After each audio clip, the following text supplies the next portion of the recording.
Driggs by Bentele. Who speaks to the monsoons within you?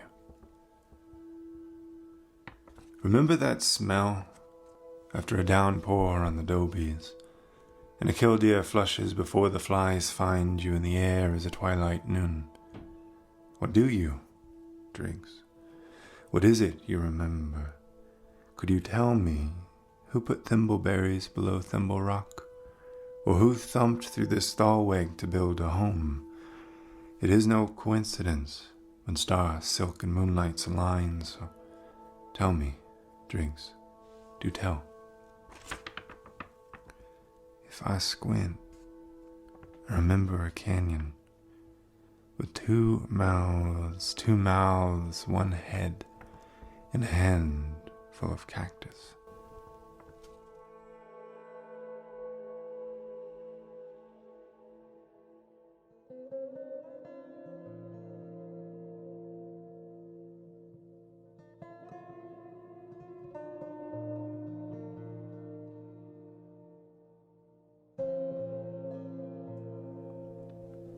Two. If I asked you, in the tongues of Unaweep, what language do you speak to Beowulf? Would you tell me, West Sloper, where the sun lives? Would you eat wet roots along the Yampa?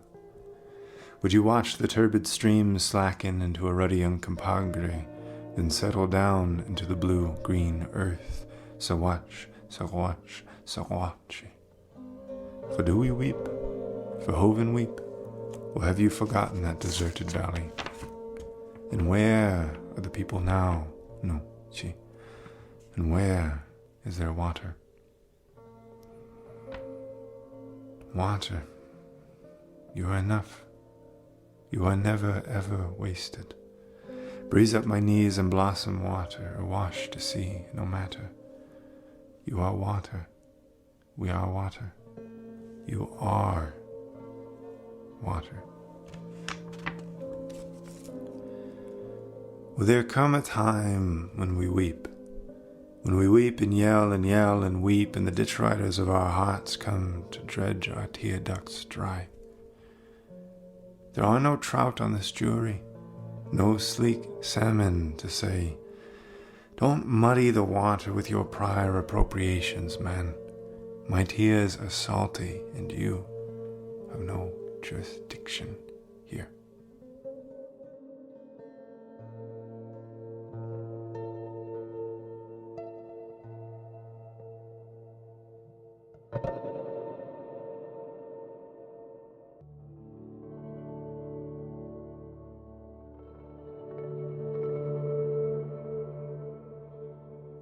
Three.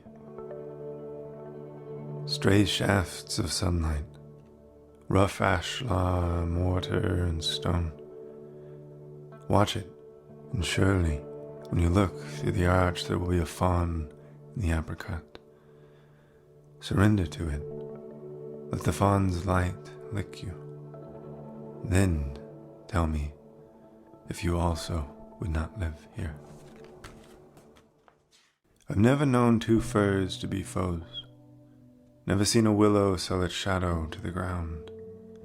Elm offers crow her branches without gold, but what about you, human? An apple is enough, more than enough, an apple and the scent of chamomile. But you, what about you, human? I know the hoof prints of goats, the colors of bustards' bellies. I know what the moon means in the deserts, dreaming. I know death in the halms of pleasure, and berries in the mouth's embrace. When the starlings arrive, when the partridges chatter, where the rhubarb grows, when the falcons falter. These I know, this I know, the sound of a quail's flutter. But you, human, what about you? Whose home is home if houses do not last? Or is home in the coming home, In the fawn light of early dawn, when the meadow's meadowlark hearkens the day, where the coal train hums bluely below Mesa. Is it the first gold leaves, or the last gold leaves of the long-leafed lancing willow, with the pink of your cheek and the brown of your hand, relishing the scent of fresh, cool pasture? To return and know, my neighbor cut her sweet clover.